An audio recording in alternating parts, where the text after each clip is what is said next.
friends and family. I greet you all in the wonderful name of our Lord and Savior, Jesus Christ. And I welcome you guys to another episode of our show, The Boring Books of the Bible, where we explore concepts, principles, and we just delve in deep into the Word of God, right? And in today's lesson, we're going to be speaking about the principles of prosperity. And in particular, I just want to add that we're going to be speaking about the kingdom principles of prosperity. So not the world principles of prosperity, but the kingdom principles of prosperity. And without wasting time, I'm just going to get straight into the word. And before we get straight into the word, I want us to first define what the word prosperity means, right? So that we can use it as a foundation. What does the word prosperity mean? Prosperity is the state of thriving, flourishing, or being successful, typically characterized by financial abundance, material wealth, and high living standards. It often also includes well-being, including health, happiness, peace, and security, rather than just monetary gain. Right? So for now, this is the definition that we'll just be using for this lesson, right? For understanding prosperity or for defining prosperity. But by no means is the definition of prosperity limited to this definition. But for this lesson, we'll just be using that, and we'll be looking at that.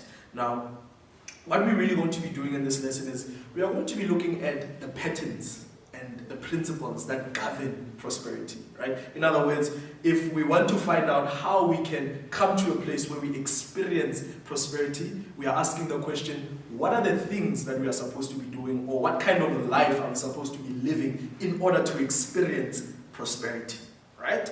So for doing that, we're just going to be looking at a particular person's life. We're going to be looking at the life of Joseph, right? And we are just going to be looking at patterns in the life of Joseph. We are going to be looking at principles that he has applied in his life that caused him to experience prosperity, right? So that's what we'll be just doing for this lesson, right? We're breaking it down, we're looking at principles, we're looking at patterns of the kingdom and how we can get that. So without wasting time, I'll just open up in the book of Genesis, chapter 37, from verse 1, just to give a bit of a background, about who Joseph is, about his life, right? And it reads as follows. It says, "Now Jacob dwelt in the land where his father was a stranger, in the land of Canaan." This is the history of Jacob. "Joseph, being 17 years old, was feeding the flock of his brothers, and the lad was with the sons of Bilhah and the sons of Zilpah, his father's wives. And Joseph brought a bad report of them to his father. Now Israel loved Joseph more than all his children, because he was the son of his old age. Also he made him a tunic of many colors. But when his brothers saw that their father loved him more than all his brothers, they hated him and could not speak peaceably to him." Right? And then it continues in verse 5 and says, "Now Joseph had a dream, and he told it to his brothers, and they hated him even more. So he said to them, 'Please hear this dream, which I have dreamed. They were binding sheaves in the field. Then behold, a sheaf arose and also stood upright. And indeed your sheaves stood all around and bowed down to my sheaf.' And his brothers said to him, 'Shall you indeed reign over us, or shall you indeed have dominion over us?' So they hated him even more for his dreams and for his words." Okay, so before we carry on, so what's happening here is that at the age of 17, we know that Joseph is given a revelation about what God has in store for his life. So he's given a revelation about the purpose that God has for his life. He's given a revelation about the vision that God has for his life. And what that purpose was is that God wanted to put Joseph as a prime minister of a country, specifically Egypt, right? God wanted to put him as a prime minister. He wanted to put him as a ruler over the land of Egypt, right? So, and we know that this was because God intended for him to do certain things in the land of Egypt. Not only in the land of Egypt, but in the nations also around, right? He had a specific intention and purpose and plan that he wanted to do concerning Joseph's life, right? And I just want us to keep this one in mind. We're going to come back to it at some point, but let's keep this in mind that at some point the Lord revealed the vision and the purpose, right? I want us to keep that purpose that Joseph has, or that the Lord has for Joseph, in mind, and we're going to come back to that one, right? Now let's just read even more on the background of Joseph. right? That his dream was revealed, and it says that his brothers hated him even more after he had told them about this dream. Now, when we go to verse 23, still in the same chapter 37, but verse 23, it reads as follows. It says, "So it came to pass when Joseph had come to his brothers, that they stripped Joseph of his tunic, the tunic of many colors that was on him. Then they took him and cast him into a pit. And the pit was empty, there was no water in it. And they sat down to eat a meal. Then they lifted their eyes and looked, and there was a company of Ishmaelites coming from Gilead with their camels, bearing spices, plum, myrrh, and on their way to carry them down to Egypt. So Judah said to his brothers, 'What profit is there if we kill our brother and conceal his blood? Come, let us sell him to the Ishmaelites, and let not our hand be upon him, for he is our brother and our flesh.'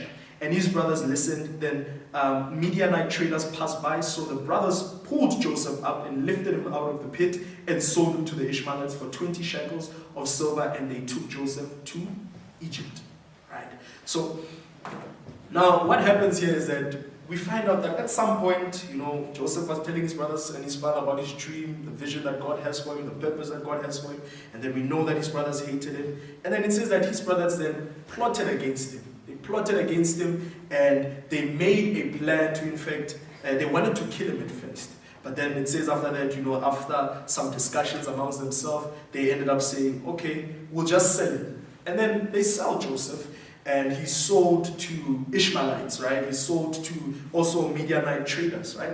And after that, we know at some point he's then sold, in fact, to Potiphar. He's taken to the house of Potiphar, and he becomes a slave in the house of Potiphar. Now, this is where I want us to just pay attention a little bit, because this is where we're going to be looking at some of the patterns and principles, and we're going to be looking at the conditions of his life while he was in the house of Potiphar, right? And also, at some point, he gets sold and he becomes a slave in the house of Potiphar. After becoming a slave in the house of Potiphar, at some point he becomes, Potiphar in fact takes him to prison, right? So there's two places, or two, if you can say, seasons in the life of Joseph where he goes. So first he goes into the house of Potiphar, and then later he's taken to the prison. And what we're going to be studying here is that we will be looking at his living conditions while he was in the house of Potiphar, and his living conditions when he was also in the prison, right? We are going to be looking at whether was a success here, or what conditions was he living under as he's in the house of slavery, and as he's in prison, right? We're going to be looking at the conditions of his life. So if we just open up in Genesis chapter 39, now we'll be studying at the conditions, right? Genesis chapter 39, verse 2 to 3. And it gives us now a description of how his life was when he was in the house of Potiphar. So I'll start it from verse 1 and come with it until verse 2. It says, "Now Joseph had been taken down to Egypt, and Potiphar, an officer of Pharaoh, captain of the guard, an Egyptian, bought him from the Ishmaelites who had taken him down there. The Lord was with Joseph, and he was a successful man. And he was in the house of his master, the Egyptian. And his master saw that the Lord was with him, and that the Lord made all he did to prosper in his hand." Now, verse 2 and 3 gives us a description of the conditions which Joseph was living under as he was in the house of Potiphar. And the description that it tells us, it says that he was a successful man. It says that he was a successful man. And it says that everything that he placed his hands on it prospered, right? So we can argue this point that where Joseph is right now, in the situation where he was at this point in the house of Potiphar, that he was experiencing some level of prosperity. The Bible itself says that he says he was a successful man. So there was some level of prosperity which he was experiencing while he was in the house of Potiphar. Now the question I want us to ask is, what was the source or the reason behind the success? What was the thing that caused him to become a successful man in the house of Potiphar? And we find our answer still in the same chapter 39, verse 3. And it says, "And his master saw that the Lord was with him, and that the Lord made all he did to prosper in his hand." So it gives us the answer that the reason that this man was prospering in the house of Potiphar was because of the Lord. It was God that made him prosper. It was God that made him succeed. Right? Now, before we get deeper into and ask the question of why was the Lord making him succeed, I want us to also see the same pattern again when he's in the prison. Right? Remember, we are looking at principles, we are looking at patterns that cause prosperity. Now let's see the same pattern again being repeated when now he's moved from the house of Potiphar and he goes to prison.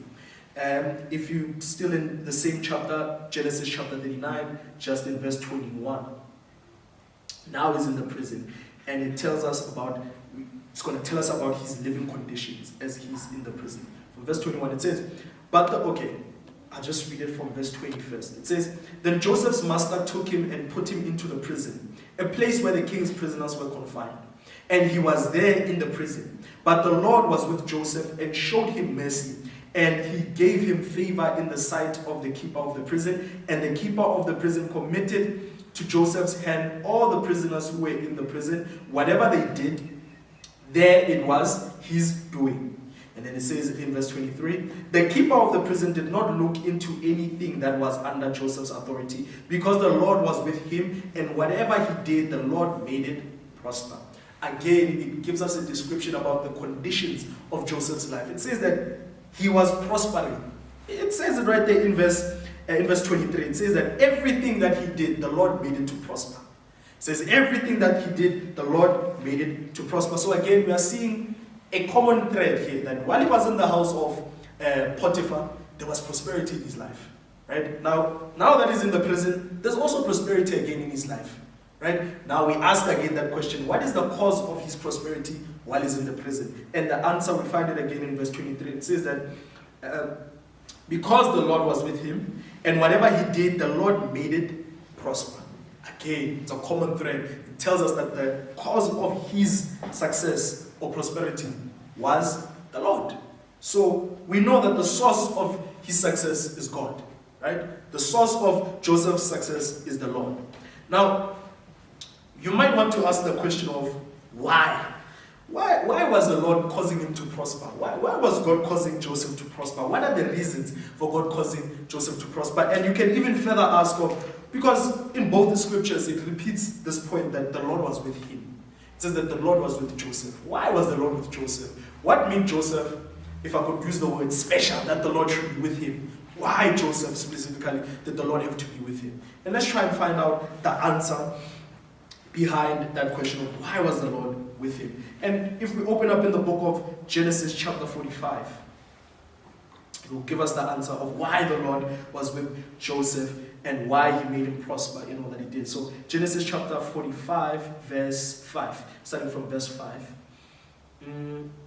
But I'll start it from verse 4 so that we can get the context of what is happening here. So this is a few years later now when Joseph is no longer a prisoner, but he's been promoted, and he's speaking to his brothers, the same brothers that sold him. Now he's speaking to them, right?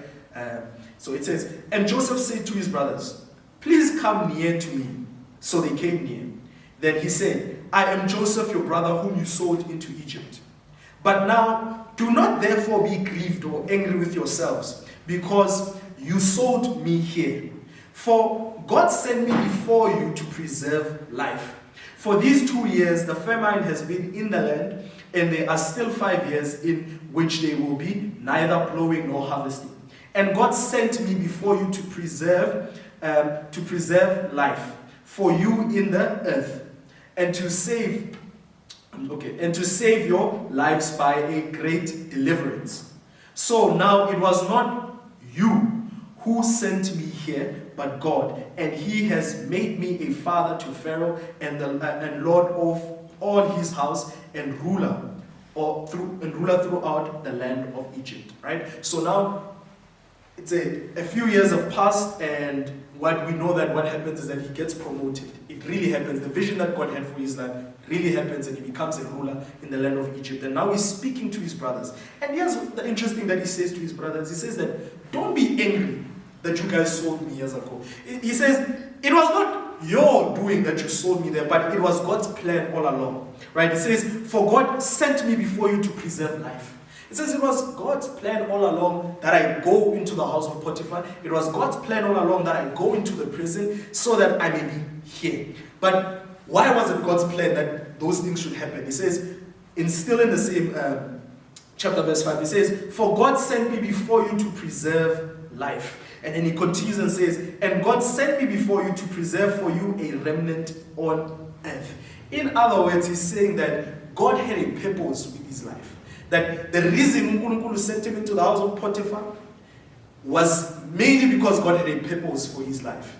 And now we can also argue that the reason that God made him prosper in the house of Potiphar was because God had a purpose for his life. There's something that God had to fulfill for his life. And the same applies is that God sent him even in the prison. It was God who sent him. It was God's plan that he should go into the prison. But why did God have to send him into the prison? Because God had a purpose for his life. Right? God sent Joseph in the house of Potiphar and the prison because God had a purpose with his life, which is that he should preserve life. Right? And the reason the presence of God, but before I get to that point of the reason the presence of God was with him, I want to argue also this point that if Joseph had not went into the house of Potiphar, if he had not went into the prison, then Joseph most likely would have not ended up as the prime minister. Because when you read through this story of his life, you find out that it was necessary that he had to go into the house of Potiphar. It was necessary that he had to go into prison, because when he went to prison, he actually meets the person that's going to introduce him to Pharaoh, right? And that's where now, when he meets Pharaoh, Pharaoh will promote him into this place of rulership, right? So it was necessary that he had to go through these things. But why was it necessary? Because there was a purpose Nkulunkulu had to fulfill for his life. Meaning, it was also necessary that Nkulunkulu had to make him succeed while he was in the house of Potiphar and in the house of in the prison, because of purpose, right? And this is the point that I want to bring across here, is that wherever purpose is present, it will attract the presence of God. Right? When we are walking in the purpose that God has for our lives, we can be guaranteed that the presence of God will be attracted. We can be guaranteed that the presence of God is there because we are walking in his will. Right? And the second point I want to bring across is that wherever the presence of God is, it will attract success. Because that's what and remember, we were asking the question of why was the Lord with him? Why was the Lord making him succeed? Right? And the answer is that because God had a purpose for his life. So the point we are saying here is that wherever there is purpose, wherever purpose is present, it will attract the presence of God. And wherever the presence of God is, it will attract success, because we know that God is the source of prosperity. Right? So I want to argue this point that principle number one of prosperity is that we must walk in the purpose that God has for us. If we want to experience the prosperity of God in our lives, we must walk in the purpose that God has for our life. If we want to experience success in our life, we must walk in the purpose that God has for us. And I think when you open up the dictionary and you look at the definition of success, right? When you look at the definition of success, I know the definition has nothing to do about money. It has nothing to do about material and what, but it defines success as something that fulfills the purpose that it was made for. That's what success is. So the only way we can ever experience success is if we live in accordance with the purpose that God has for our life, right? So that is principle number one, or petty number one of the kingdom, of how we can experience prosperity. But now there's also a second